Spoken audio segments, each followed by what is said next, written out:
one of the real challenges, it seems to me today, is we're in a big shift, and you have an entire generation, a large baby boom or young baby boom, generation of engineers that have worked at companies for 25 or 30 years, and then suddenly, as the economics change, they find themselves without a job and needing to suddenly start a consultancy, and they're unprepared to do it. And they're at an age when they're kind of lost in a way. And then companies look at them and they say, well, you're over 50, you're over 55, you're over 60, whatever. That's a little old for us. Yeah, that you get a lot of that. And I'm not sure, how you deal with that. You have to just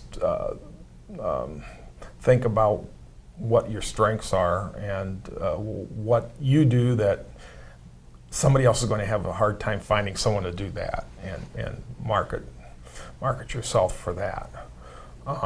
And there are some people who probably aren't marketable at that point. The guys that focus on a certain technology and it's older.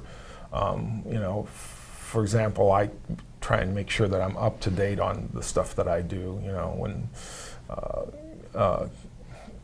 one of the things that I do is work on digital signal processing and data acquisition and all that stuff, and that moves very fast and it's hard to keep up with, but that's what you need to do, keep up with the technology progressing in at least one area so that you have something to market. What would you say is the average engineer's biggest challenge today? Oh boy.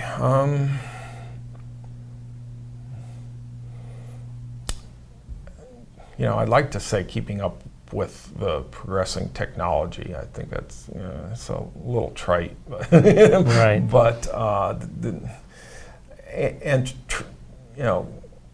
it's more of your personal mindset that you want to keep learning, that you want to keep your knowledge base up to date. I think that's an important challenge, because it's very easy to say, well, I know how to do all this stuff. Yeah, but nobody needs you to do that anymore. You need to know to do something a little different.